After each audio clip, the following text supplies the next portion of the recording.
جب ہم اللہ سے رو کر بار بار یہ کہتے ہیں کہ یا اللہ اور کتنا صبر کروں اور کتنا صبر کرنا ہوگا مجھے، تو میری دعا کیوں نہیں سن رہا؟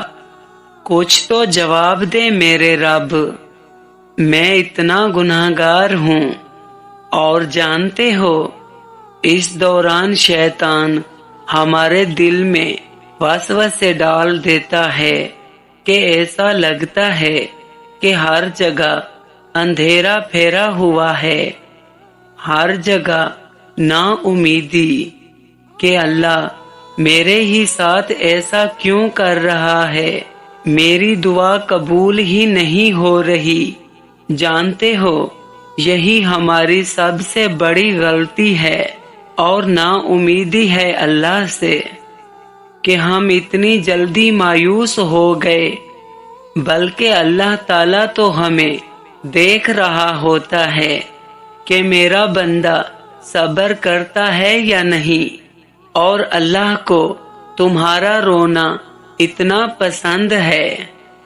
جب تم اس کے سامنے رو کر دعا مانگتے ہو اور تمہیں لگتا ہے کہ اللہ تو میری دعا سن ہی نہیں رہا، بلکہ اللہ نے تو خود قرآن میں فرمایا ہے، اے نبی میرے بندے اگر تم سے میرے متعلق پوچھیں تو انہیں بتا دو کہ میں ان سے قریب ہی ہوں، پکارنے والا جب مجھے پکارتا ہے تو میں اس کی دعا قبول کرتا ہوں۔ لہٰذا انہیں چاہیے کہ میرا حکم مانیں اور مجھ پر ایمان لائیں تاکہ وہ ہدایت پائیں۔ جانتے ہو قرآن پاک میں اللہ تعالیٰ نے صبر کا ورڈ اتنی بار واضح کیا ہے، کوئی تو بات ہے نا۔ اللہ تعالیٰ نے قرآن پاک میں اتنی بار کہہ دیا، صبر کرو، بے شک اللہ کا وعدہ سچا ہے، بے شک اللہ صبر کرنے والوں کے ساتھ ہے۔ جو لوگ صبر سے کام لیتے ہیں ان کا ثواب انہیں بے حساب دیا جائے گا۔ صبر اور نماز سے مدد لو۔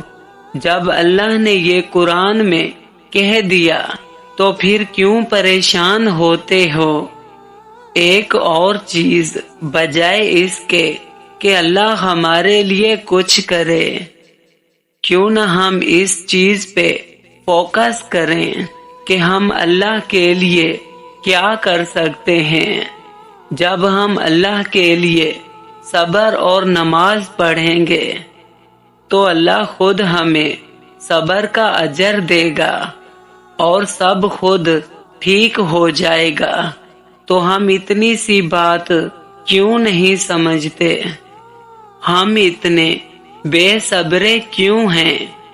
اگر میری یہ بات آپ لوگوں کو سمجھ آئے تو ضرور میری ان باتوں پر عمل کر کے دیکھیں۔ اللہ پاک ہمیں سمجھنے اور عمل کرنے کی توفیق عطا فرمائے، آمین۔